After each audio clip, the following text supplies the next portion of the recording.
Lights, camera, action.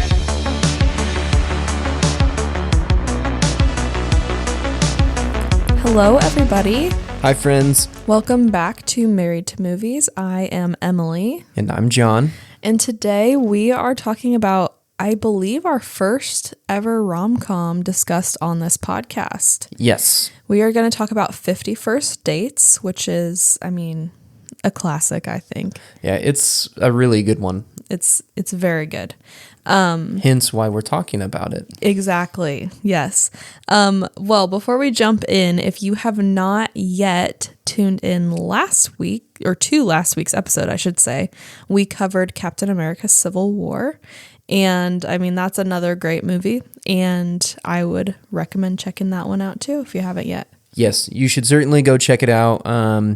You can actually watch, or I guess listen, to the entire Captain America trilogy on Married to Movies. I know we mentioned it in last week's episode, but if you're a Captain America fan or Marvel fan or superhero fan, whatever, or Jon and Emily fan. Yes, Jon and Emily fan.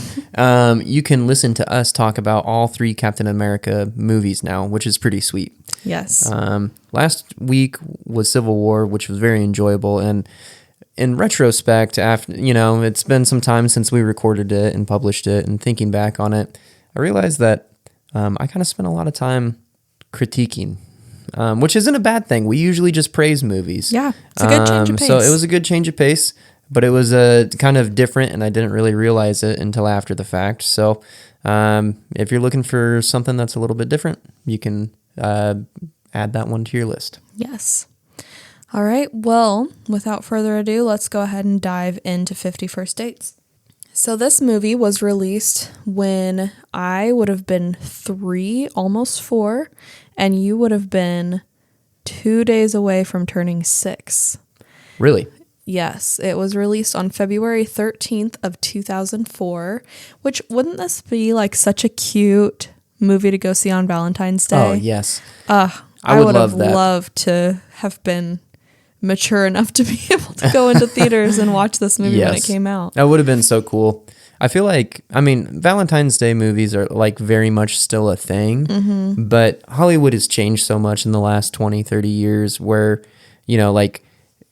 comedy releases are not what they used to be as far as movies go. I was listening to, I don't remember the actor's name. He plays Bumper in Pitch Perfect. I don't remember either off the top of my head. Driver? No, that would be what's his name from Star Wars? Yes, you're right. Why can't I think of his character's name? It's Adam something. What's Adam regardless. What's Adam? Kylo Ren. Kylo Ren. Thank you. That was gonna drive me nuts. No, but I'm pretty sure his name is Adam. Regardless, he plays Bumper in Pitch Perfect. He was on a podcast talking about comedies and just like. I forget the number he threw out, but Hollywood used to release probably, I think it was like anywhere from 14 to 24 movies, comedies a year, somewhere in that neighborhood. I could be way off, but I feel like that was what the average was. And he was talking about how now the average, like purely comedy, like a small budget comedy, not like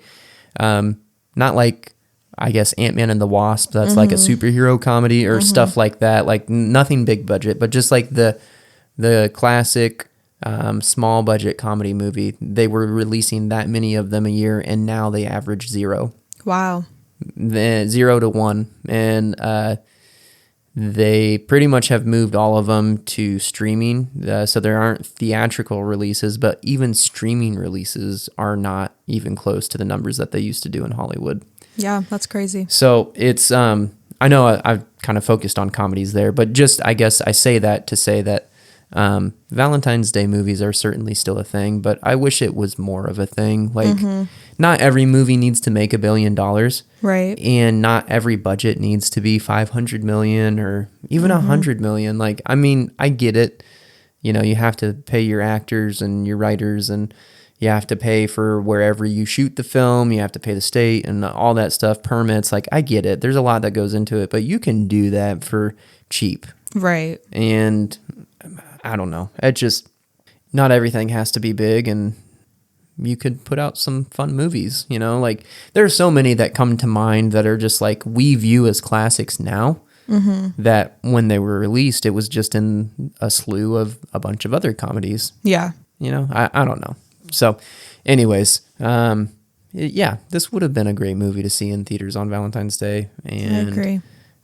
I'm excited to talk about it. Yes. All right. Well, moving on.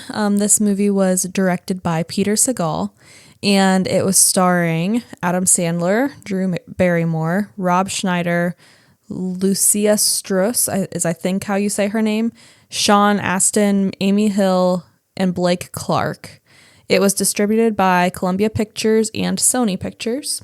It has a runtime of 1 hour and 46 minutes. It's rated PG-13. It had a budget of $75 million and box office total of $198.4 million. You said Blake Clark, right? Correct. Okay, I was just going to make sure because he was one of the big main characters. I couldn't remember. How could I forget Blake Clark, John? Okay, I'm sorry. Okay, well, moving on to fun facts. I actually found some that were pretty interesting. My first one is that the neurological condition that Lucy suffers from is, they refer to it as Goldfield syndrome in the movie. It's actually entirely made up and not based on any real medical condition. Obviously, they pulled from short-term memory loss and that kind of thing, but the name Goldfield syndrome was just made up for the movie. I'm going to butcher this, I'm sure. True, you might know this, John. Anterograde? Is that how you say it? Anterograde amnesia? You're pretty... I don't know. No, I think you're pretty close. Anterograde. Well, that kind of amnesia affects either short-term memory, which can last minutes or seconds, or intermediate-term memory, which can last days or weeks. But falling asleep has nothing to do with the condition, and sleep actually can intensify many chemical effects which help memory. So I've just kind of found that interesting that it was kind of pulled from, people who actually have these memory loss conditions, but right. It was also kind of twisted to it was fit this fictitious. movie. Yeah. Interesting. Also, this movie was originally called 51st Kisses. That was their name that they were going to go with before they decided to change it to 51st Dates. Because this was one of my production details. Yeah, go for it. Not that it was like anything super important. They changed it because the studio felt that Kisses was unappealing to male audiences. See, I saw several reasonings. This is why I didn't include it, because I heard that, and then I also heard that they wanted to change it so they wouldn't, just to avoid any confusion between another one of Drew Barrymore's movies. Other movies, yeah. Yeah. I can't remember the name of the movie off the top of my head, but it has Kiss or Kisses in the title. And then also I heard, which this kind of ties in with yours, that they wanted to appeal more to the audience that would typically watch Adam Sandler movies. So okay, yeah. So I read a lot of different things, so I just decided I'm just going to leave the reasoning out because I don't know what the truth is. Sure. My next fact is that the dentist in the movie is played by Linda Segal, who is the wife of the film's director, Peter Segal. And then Jackie Sandler, Adam Sandler's wife, also appears in the movie as the woman in the dentist's chair. So I think it's the other way around. No, I looked it up because I thought so too. And I have to rewatch it, but I'm certain that she was wearing a lab coat. Okay, you can prove me wrong. I'm willing to be proven wrong on this, but I did look it up because I thought so too. Because I remembered when we watched it that you said, "Oh, the dentist is Adam Sandler's wife." It's flipped. I'm looking at the screen capture right now. So I'm wrong. Yeah, Adam Sandler's wife is the dentist. I had 2 references on this, so both of them were wrong too. Ugh. Yes, and one of them was even IMDb. Yeah. Well, anyways, I stand corrected. My next fact is that the iconic beach scene where Henry professes his love to Lucy was filmed at Halona Beach Cove, which is a location that has also been used in other famous films, such as From Here to Eternity, Jurassic World Fallen Kingdom, and Pirates of the Caribbean on Stranger Tides. Interesting. Yes, I thought so too. And which we've talked about. We've talked about the Pirates movies the Pirates as well. movies. Well, we haven't and we've talked about some of the Jurassic Park and World movies. Yeah, we haven't done On Stranger Tides, but we did. Which one did you say? The other one? Like the first one I said? From Here to Eternity, Jurassic World Fallen Kingdom, and Pirates of the Caribbean on Stranger Tides. Oh, I thought you said more than one. No. My bad. Okay. But I was about to say more than one because this movie has another Jurassic Park / World tie-in. So the diner where Lucy has her breakfast every morning was originally a house that was remodeled for the movie, and it's located on a macadamia nut farm on the eastern side of Oahu, and the same house was used in Tears of the Sun, and scenes from Jurassic Park, the very first one, were filmed in the same area. Interesting. That's very cool. Tears of the Sun. That one's on my list. I haven't watched that. I think it's... It was released in 2003. Is it Bruce Willis? Yes, it is. Yeah, that one's on my list. One that I haven't seen. Although critics and audiences have given it less than 50%. So maybe it's not worth my time. But I like Bruce Willis a lot. Yes, me too. My next fact is that this was actually one of the first movies to ever be released on Blu-ray. Oh, interesting. Yes. The other movies that came out around the same time, it was June of 2006, I believe, that they released like 5 or 6 movies at the same time on Blu-ray. This was one of them. I had only ever heard of one other, but I have the list here in case you have, or in case our listeners have heard of these. So it was this movie, 51st Dates, along with Underworld Evolution, Hitch, House of Flying Daggers, The Fifth Element, and The Terminator. Okay. I've obviously heard of The Terminator because Terminator 2 is one of my all-time favorite movies. Hitch we've watched that movie. That's a great movie. Well, I clearly don't remember. He's like a matchmaker. Kevin James is in it as well. Not ringing any bells. It's a good one. It's comedy. I think I had heard of a couple other ones that you listed, but I haven't seen them. Yes. My next fact is that what's the chick's name that Henry works with at the wildlife place? Is it Ula? I think so, but I could be very wrong. I don't know how to pronounce it. I know it's spelled ULA. I just don't know how to say it. Alexa. What? Alexa? What am I looking at then? Okay. Well, was there somebody named Ula? Ula is Rob Schneider's character. Oh, that's what I'm thinking of. I'm so sorry. Yes, yeah. You're right. Alexa is like the German man-woman person. Yeah. She's definitely a girl in the movie, but Adam Sandler can't figure out if it's a man or a woman. I have to say, when I was looking up the cast list, sorry, this is off topic. When I was looking at the cast list, they must have done some insane makeup work on her because she is actually like really pretty in real life. And like either that or maybe I don't know. Hair makes a big difference too. That's true. Her hair was very intentionally like awkward and yeah. I wouldn't think it's that deep. I mean, I'm sure they did makeup as well to make it look a little exaggerated. Yeah. Well, anyways, sorry. When Ula tees off, when they're playing golf, yes, Henry calls it the stupidest flippin' swing I've ever seen. Yes. And this swing was inspired by Happy's swing in Happy Gilmore. Yes, it was a very clear little Easter egg for Happy Gilmore, a little reference to it, which was fun and funny to see Adam Sandler like poking fun at that because it is a stupid golf swing, but it's iconic because it's such a good movie. Yes. And my last fact is more of a statistic. I just found it interesting. I don't know why it was listed in the facts that I looked up, aside from the fact that Spam was in the movie. Yeah. But according to Hormel, who produces Spam, Hawaii leads the nation in per capita consumption of Spam. Over 6.7 million cans are sold annually in Hawaii. Wow. Which equals about 6 cans per year per Hawaiian. That's insane. I've never had Spam, Yeah, I was gonna say so I can't judge, but right. I don't know if I could bring myself to even try it.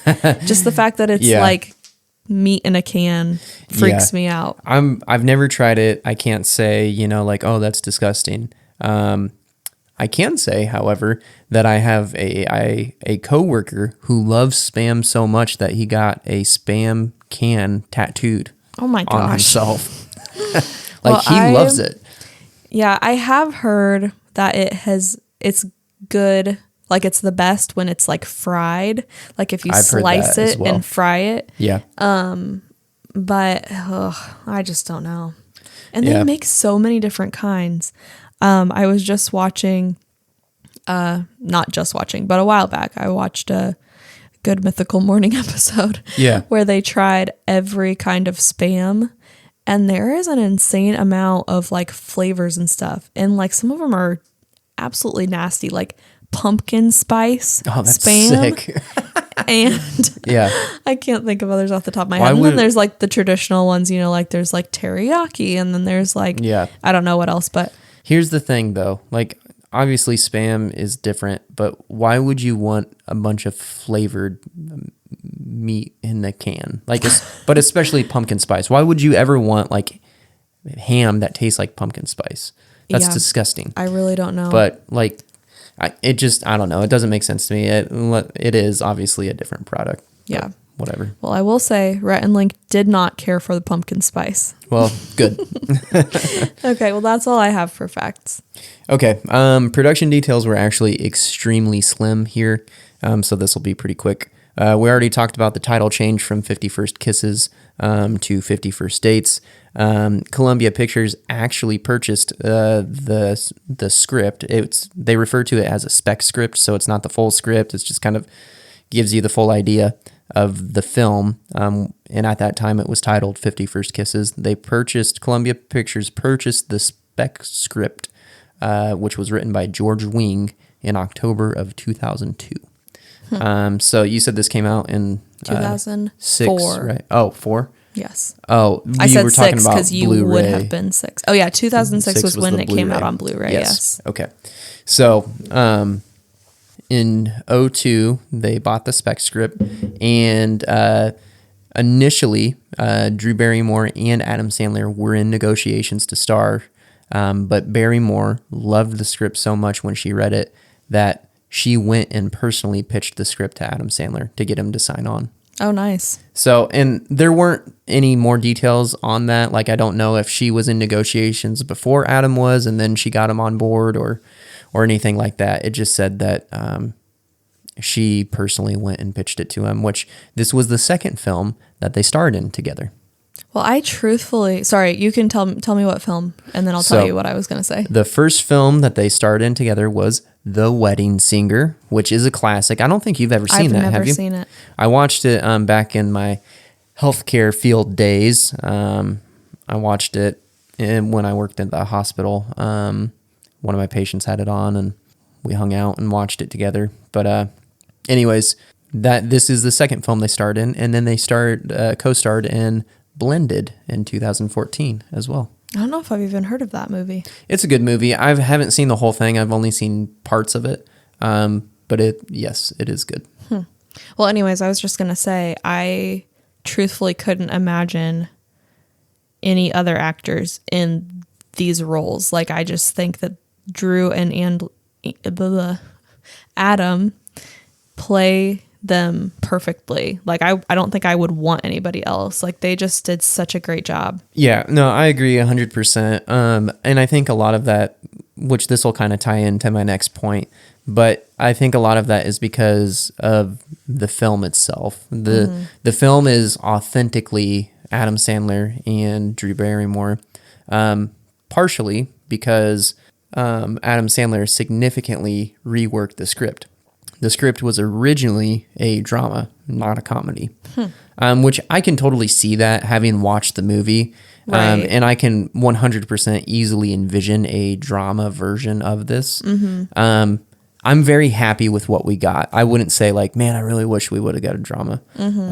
But I think a drama would have been fantastic as well. Yeah. Just because like this is something that would be horrific, like you're basically relearning and okay, maybe not. That's maybe not the best way to say it. Your life is basically buffering for the rest of your life. Like you wake up one day and you're just living the same day over and over and over again. Yeah, except you're not. Except you don't realize you are. Right. Yeah. It's not Groundhog's Day. It's not just everything's happening again. You are thinking you're starting a new day. Everybody else knows that like it's been a year since you were in this horrific accident and you have no memory of it. Like, anyways, I can totally see this being a really solid drama. And actually, Adam Sandler would have been perfect for that as well. I think he is maybe a better dramatic actor than he is a comedian. He does, he does very well. Like, and Uncut Gems is the one that I always think of, which that movie I have some beef with, but yes, and so he's done Uncut Gems as well as Hustle. We have not watched Hustle. That's a more recent one, right? It's newer than Uncut Gems, but it's not like very recent. Okay. We are not necessarily recommending either of those movies, especially Uncut Gems is, viewer discretion is advised. But that is a phenomenal movie, exceedingly well done, and it delves deep into how one person's life unravels with gambling and a lot of poor choices that come along with that. But that may be one of the best dramas I've ever seen, and Adam Sandler was phenomenal in that movie. Yes, he was. And I've heard the same about Hustle, that he's just such a good dramatic actor in that role. So anyways, and that's not to discredit his work as a comedian. He's fantastic. Happy Gilmore is phenomenal, as well as I could go through his whole repertoire and just say that they're all great because they're classics. But or did I say Happy Madison? No, you said Happy Gilmore. Happy Gilmore, Billy Madison. I just was thinking. Okay. Anyways, so moving forward. One of the other things that Sandler changed was that the setting in the original script was Seattle. Not Hawaii.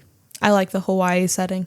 Me too. I feel like it makes it feel unique. And I like that he works with marine animals and stuff too. Yeah. Like in Seattle, what would he be doing, Right. Yeah, exactly. I think it's fantastic. It feels very, it gives the movie a unique flavor in a sea of loads of romantic comedies. It helps it stand out for sure. Okay. So Peter Segal signed on to direct the movie after he finished doing Anger Management with Adam Sandler. So that is a movie, I think it was early 2000s, maybe late 90s, that he did with Jack Nicholson. I think I may have seen this movie. I know it's, well liked by many. But Peter Segal signed on to direct after he finished this film with him, and there was only a 2-day break in filming from finishing Anger Management to starting 50 First Dates. Wow. Yeah, which is crazy. Okay, moving forward. Filming locations. Most of the movie was shot entirely on location in Hawaii. So you have Kanohi and a bunch of other Hawaiian names that I'm not even going to try to pronounce other than Honolulu. And Oahu. That's not actually on my... Oh, it was on mine. Yeah, that's not on my list of locations. It's possible I got some more faulty information somewhere. I don't know. Wemanalo, Ka'awa, Wahiawa. Those keep are going. Makapu'u. That's another one. There is several of those. I do apologize for my pronouncing them. All right. What else do we have? Last thing on filming locations. The cafe that a lot of the movie takes place in. I think it's Hukiluau. Hakaluau. I have I'm no not idea. sure. That cafe is a real place in Laie. I'm not sure how you say it. Hawaii. Laie. So anyways, that is a real place, which I think is very cool. Yeah. It used to be a house that somebody lived in, and they converted it into a diner kind of thing. Interesting. And then last but not least, on filming locations, and actually overall, this is my last detail.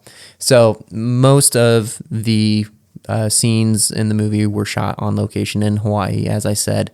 However, this is extremely expensive. As I kind of mentioned at the beginning of the movie, for those of you who don't know, if you are shooting a movie, you do have to pay to shoot there. You don't just turn on the camera, and it can cost a lot of money depending on where you're at. Hawaii is one of the most expensive places to shoot a film. So because of that, some of the interior scenes, such as like the Whitmore residence, like a lot of those were constructed sets on a soundstage. They built them on a soundstage in LA. They made it resemble Hawaii, but this allowed them to save an incredible amount of money. Interesting. Yes. And that is actually all I have. Okay. Well, how would you rate this movie, John? Oh, that's a tough question. I think one of the many disservices we've done to ourselves as we've been doing this podcast for nearly 3 years, which is insane. We never really defined our scoring. We really have just gone full throttle with kind of a gut feeling, and we kind of articulate why we give it that score, but there's not necessarily like okay, I'm giving it a 10 out of 10 in this spot, and then a 10 out of 10 in this spot, and maybe a 5 out of 10 here, to total, whatever our final score is. We've never really broken it down in that way, and I think if we had done that, it'd probably make scoring a movie like this a lot easier. Yeah. Mm-hmm. Because if I'm just going off of gut feeling, like, this is a good movie, like, it's enjoyable, it's fun,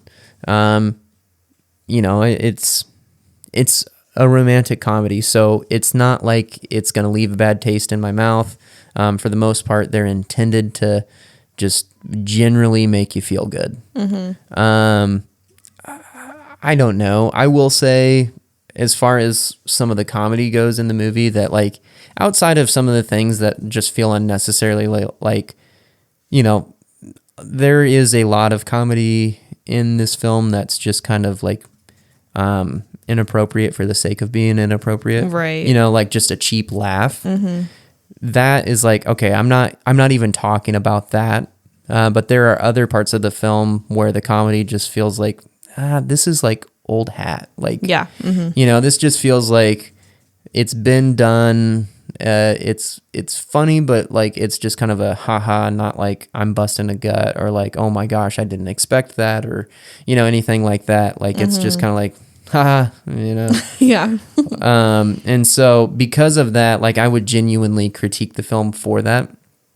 However, I think the love story is very solid in this. Yes.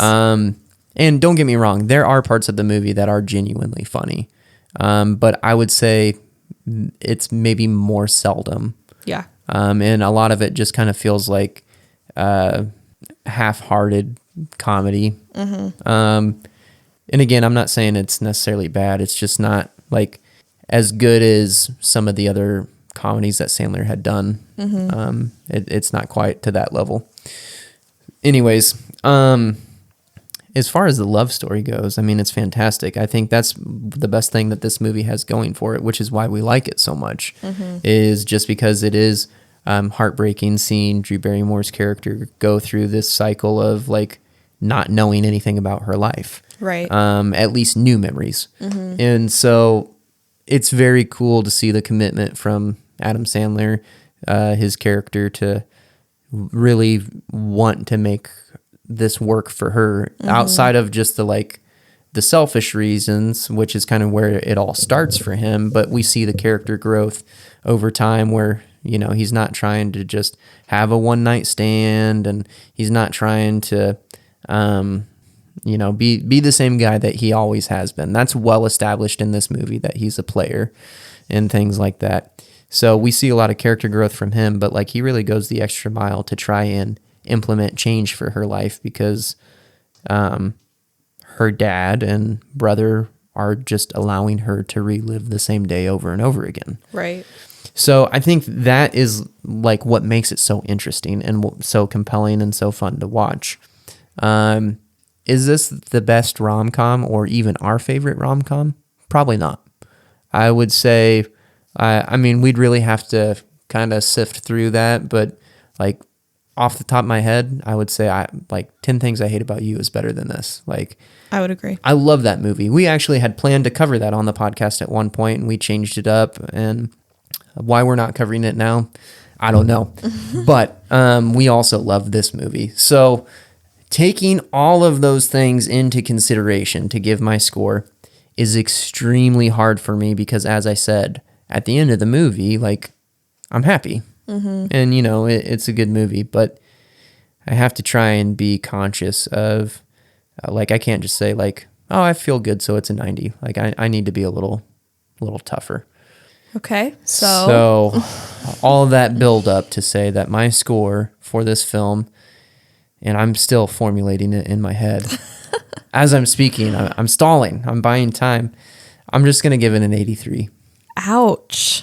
That's not a bad score.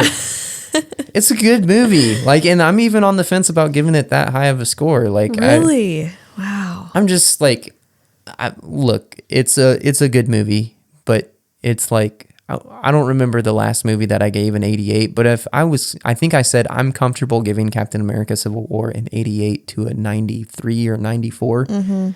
I really need to have a good buffer. Okay, I can, that. Like, I can I understand would that even be logic. fine giving this a 75. Wow. And that's like, it's hard for me because I kind of It's a look. C. I know. And that's kind of how I look at it, which is why I'm like, oh, like if I feel good, like it should be a B or an A. But like if an A plus, like a 99 or 100% is Interstellar, then This is no Interstellar. exactly. That's what I'm saying. Like, we've made it hard on ourselves by not having some like clear cut criteria, but that's okay. So my gut feeling after a lot of discernment and talking is I'm just going to stick with an 83 and I'm going to leave it there. Okay. How would you rate it? Well, you've brought up some good points, so now I'm rethinking what I would rate it. Would you like me to just stall and buy you some time? No, it's okay. I can do that. No, because I completely agree with you that there is definitely some pieces that I could go without. Truthfully, I could go completely without Ula, Yeah, a lot of that and I is could go like, completely without Alexa. I think they Yeah. add absolutely nothing to the storyline, and I'm just not into that kind of comedy personally. it's just, it's crude, it's crass, it's unnecessarily inappropriate, you know, like it's not genuine comedy. Yeah. I mean, I know there's some people out there who just think that's the like most hilarious thing ever, and I'm not like, you know, saying anything against those people. And I'm not like a prude. I just like don't find that stuff as funny. Well, because And- it's easy. and it doesn't- It's a cheap laugh. So Yeah. you look at this and you're like, okay, I understand that. But compare it to like Nate Bargatze, he keeps his comedy clean, but he's hilarious. That SNL bit where he was George Washington talking about like the things they're going to do in America, completely clean. But hilarious. Like genuinely funny. And obviously like these are two completely different things, but the point that I'm making and trying to help like the point that you're making is that takes effort to do what Nate Bargatze did. It takes intentionality and effort and clever writing, delivery, timing, and obviously it's a live performance. It's different, all that stuff. Like I get it. But this is just like we have to have a laugh here because it's a comedy. You know, it's kind of like, I was talking about this with my college English teacher, because basically that entire class I just wrote like for the whole year. I just wrote a paper every other week, which I loved. I love writing. But he was talking about how like if you're watching a TV show that's a comedy like Full House, back in the day, they've changed it a little bit now, but it was pretty commonplace, and it still happens today. But it was pretty commonplace. Like if you're watching an episode of Full House, there was about a 45-second timer from laugh to laugh. and you don't notice it like when you're like just sitting here. But he pulled it up and it was like dead on. And Wow. maybe it wasn't 45 seconds, maybe it was every minute or a minute 15, but whatever he said, like it was exact. I'm like not even joking. He had a stopwatch and it was every time on the money. And so it kind of feels like that, where it's like, we need to have a filler here. Right. This is easy. Let's just make like an inappropriate joke. Yeah. Yeah. So I'm not advocating for like, oh, it should have been a drama rather than a comedy like they originally planned at all. I think I much prefer it as a comedy. But yeah, I just think it added nothing to the storyline, and I feel like it was just like kind of meh. But aside from that, I will say I agree with you on not like those characters are unnecessary, but it was hilarious to see Ula get beat up with a bat by Drew Barrymore's character. Yeah. That was hilarious. Yes. What was I gonna say? Sorry. I do love the storyline. I love, like I've said before, Adam Sandler and Drew Barrymore. I think they both played these characters perfectly. I love her dad and her brother, and Yeah. just go ahead. Just like Sean Astin's character in this is like hilarious. He's so like off the wall and not Sean Astin at all. It's so. Have you seen recent pictures of him? I hadn't seen him in forever. He looks so different. Obviously, he's aged. Well, yeah, because he's this aged is, a lot. What, 20-year-old film? But Yeah. I was just like, when I was looking up the cast list, I was like, oh my goodness, like. I think the last thing that we probably would have saw him in was either A Mom's Night Out, because he was in that, or season 2 of Stranger Things. Oh yes, you're right. I I forgot think he his was in name's Stranger Bob Things. on Yeah, that. Yeah. Anyway, sorry, I keep getting off track. So yeah, I really do love this movie. It feels like, one that really pulls on your heartstrings, but it's also like a feel good movie at the same time. Right. So all that to say, and taking your very valid points into consideration about scoring, I think I'm going to give this movie an 86. Okay. That's still stupid strong for my opinion, but Wow. I'm proud of you for working hard to cut that score down. I was going to give it a 90. Oh my gosh, you were going to give it an okay. But it's because of that gut feeling thing. Right. And also I wasn't taking in consideration the comedy aspects that we were talking about before. Yeah. I just was thinking the storyline. And So, I think that's probably maybe the best thing that this movie has going for it is that the comedy in it is so forgettable that it really makes the other parts that are really strong shine so bright. Because the story in this movie is really good. yeah. Like, it's a solid movie. And I would totally watch a drama that follows the same storyline because it's a good story. And that's honestly probably the only reason we're talking about it. I mean, obviously we talk about movies that we like, but the movie doesn't have a lot else going for it. Yeah. Honestly, there are a lot of parts of the film where it just kind of feels like the acting falls a little flat. Not like overall, because Drew Barrymore in every scene is solid. She's fantastic. Sean Astin plays his part perfectly. The dad, Blake Clark. Blake Clark, yes. He's maybe the best character in the entire film. I love him. Probably my favorite character. And Adam Sandler, I would say 75% of the time, maybe 85% of the time, is fantastic. It's just really the scenes where he's just doing like some dumb comedy bits that don't fully land. Like, and I'm not saying that all of the movie is like that, because he has some like funny parts that are funny and are acted well. I would say more so on the front end, like where he's doing the bit where he's like being a vet with the walrus or whatever. Like, it just doesn't feel believable. Yeah. And that might be because like him and the walrus had an inside thing going. Like the walrus truly wasn't in trouble when he ended up puking on Alexa and everything. Like that was that was planned by him and the walrus, but even still, like, it just felt like it fell kind of flat. So anyways, outside of that, I mean, there's not a whole lot going for it. You've got the main cast is knocking it out of the park, and then the storyline. So anyways. Yeah. Let's talk about the dad a little bit. We were actually just bringing him up, so let's just talk about that. Why is he such a great character? I mean, I personally do not agree with the way that he handles her condition. I don't agree with we have to make it exactly like the day was when she lost her memory. It's my birthday every single day. We are going to have her paint the shed or whatever every single day, but then at night we're going to repaint it white and we're going to print off 100,000 of the same newspaper so that way she thinks it's the same day still.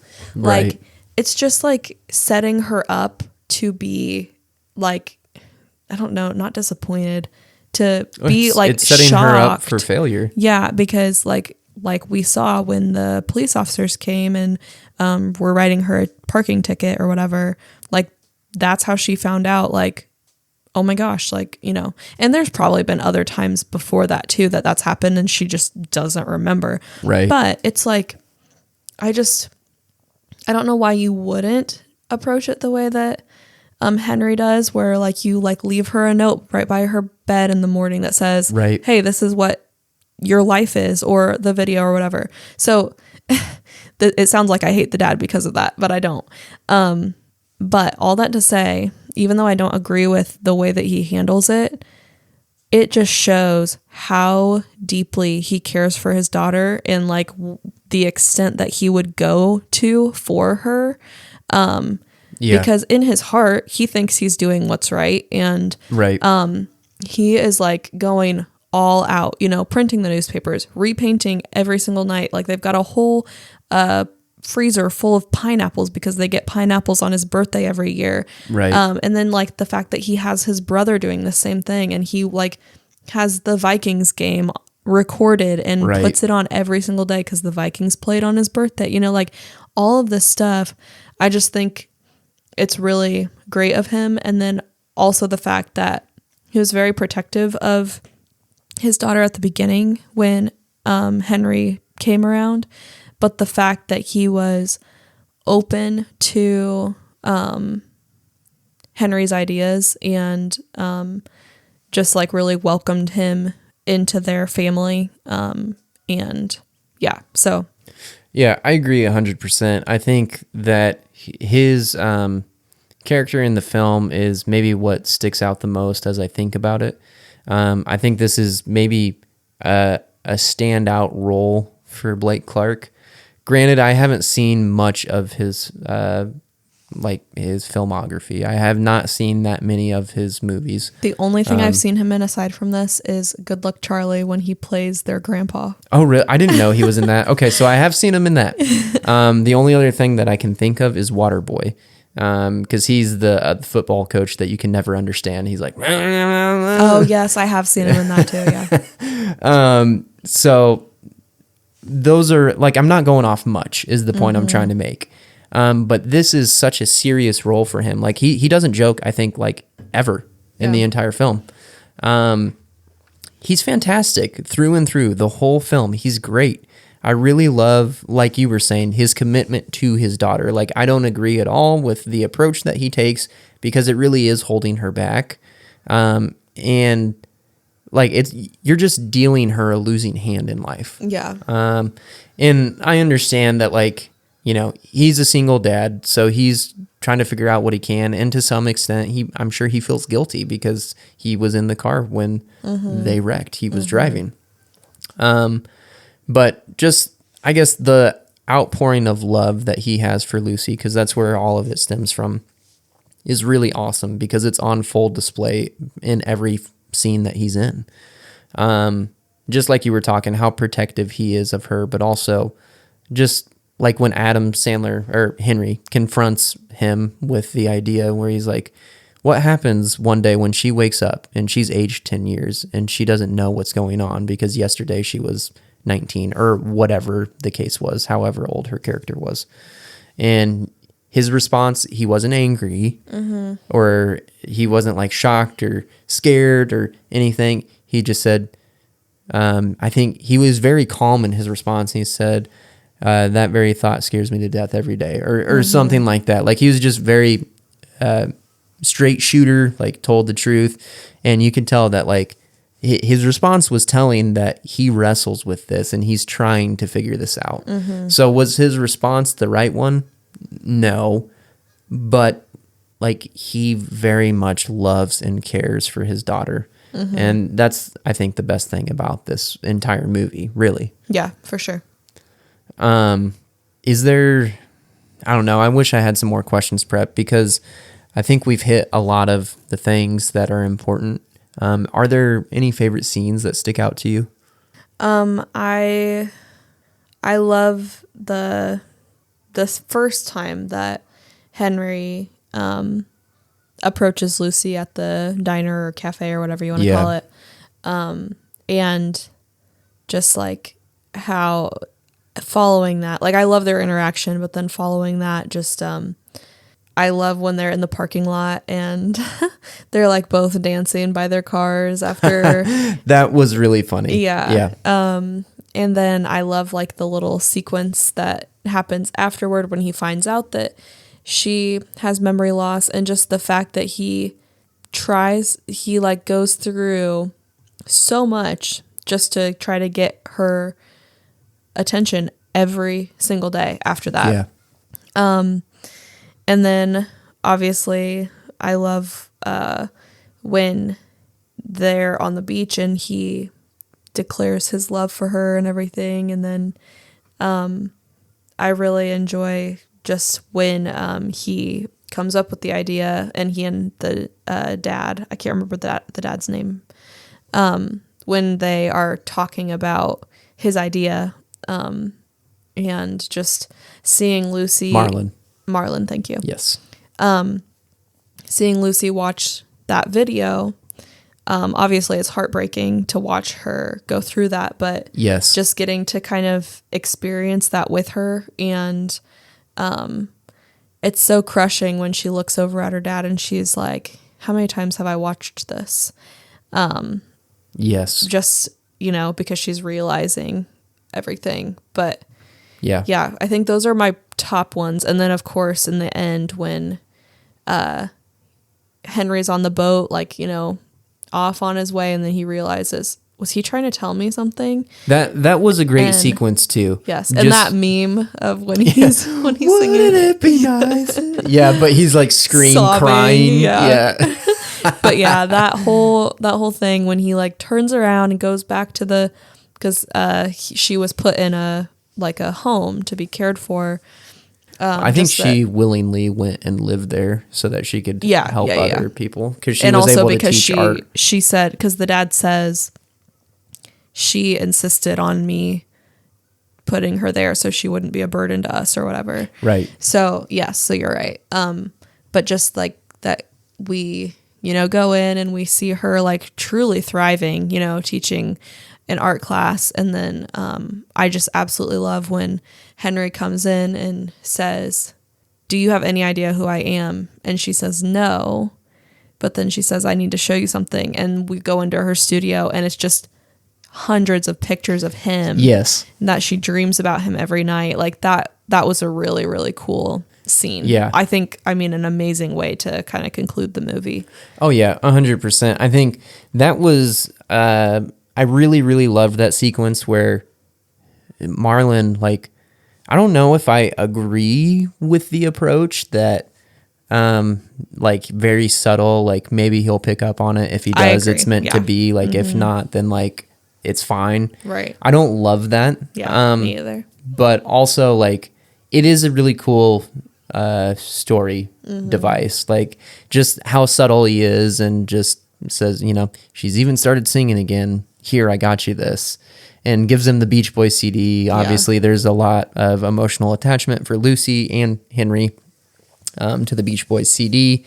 And so then he hears it, he's scream crying, thinking about her, and like, oh, you're a real jerk for getting me a CD that would make me think of your daughter. And then, it all clicks. He's like, wait, he said that she only sings on the days that she sees me, and maybe she remembers me. And then like just the whole unraveling of all of that is fantastic. It's done really well. It's very enjoyable to watch. There's a great payoff as the audience member, being able to see it happen. I really think if I'm talking about like my favorite scenes in the movie, there are a handful. I think all of them would probably fall into the same category as what you've already said. I think the final scene where Lucy wakes up, she's in a bed, she doesn't know where she is, and then she starts watching the movie, and you get to see their wedding video. I really loved that. And then she comes up top aboard the ship and above deck, and she's greeted by her daughter. And just that whole thing is like, oh wow, like that's super cool. And I really love that final scene, along with all the other ones that you already stated. Yeah, I do have to say, I know their intentions were like, oh my gosh, like it's so sweet, like they have a daughter together. I don't know how I feel about them having a daughter together, just because I don't know. Maybe it's because like I'm a first grade teacher, and so I'm just thinking about, like the kid, but like I just feel like that'd be heartbreaking as like a daughter, and you just like that your mom doesn't know who you are until she wakes up in the morning and like is told like, oh, this is your daughter. Like I just feel like you couldn't really develop a relationship with your mom very well. And, like, I don't know. My mind just kind of goes it's in random places like sad, that. Yes, but like Lucy can't help the fact that happened to her. I know. No reason for her to like willingly subject herself to not have children. No. And I'm not saying that. I'm not saying that at all. At all. Don't misread what I'm saying. I feel like evil for saying anything. No, you're fine. I'm just expounding on where my thoughts are based on what you said. I'm just thinking from the daughter's perspective. Like I'm just kind of putting myself in her shoes and just thinking like, oh, that'd just be so sad. But yeah, it definitely is. But okay, obviously this is a fictitious thing, so we don't need to get super deep into it. However, life is what you make of it. You know what I mean? Nobody's dealt a winning hand in terms of everything being perfect.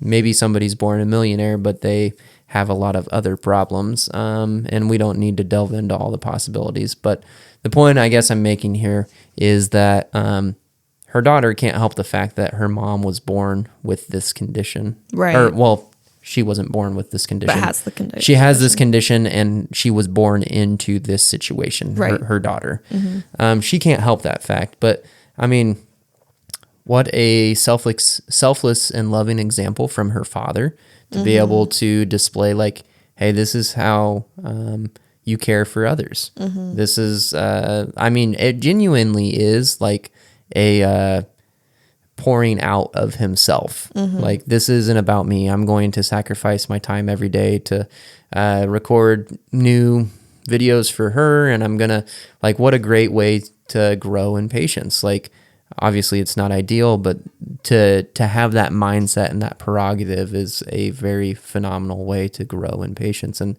so she gets the opportunity to witness that firsthand and do that as well. And what a great way that she'll learn how to love other people like that. You know what I mean? All right. It's a pretty good perspective. Just trying to make lemonade out of lemons. Well done. You're definitely a glass half full kind of guy. I have to be. Because I'm so negative. No, because of the truth, reality. No, I know. That could be a podcast in and of itself. We won't dive into it here because we've been talking for almost an hour. All right. Well, any other closing thoughts before we wrap it up? Nope, I think that's it. So, guys, thank you for joining us. We've had a lot of fun talking. I really didn't expect us to get almost an hour out of this just because the movie itself is pretty short. I think it's only an hour and a half long. And honestly, we don't have a lot to go on as far as, man, this one scene was so iconic. It's like, it's not the same as an Interstellar and Inception or things like that. But it is a good movie, and there are really good story threads to touch on here, and I'm glad that we had as good and in-depth of conversation as we did. Yes, I agree. Well, if you would like to tune in next week, which we hope you do, we are going to be covering Baby Driver, which is currently streaming on Netflix. Anywhere else you do have to rent it from, but it is a very good movie. I will say viewer discretion is advised. It is rated R, has some language and some minor violence, but yeah, I mean, it's a solid one. So make sure to come back and listen in next week. Yes, we're super excited about it. Like Emily said, it is an intense movie at times, and it is rated R, so use discretion, and it is directed by Edgar Wright. He's a phenomenal director, so if you have ever seen any of his films but you've not seen this, you will enjoy it. So we hope you guys tune in next week, and we hope you have a great week. See you next time. Bye.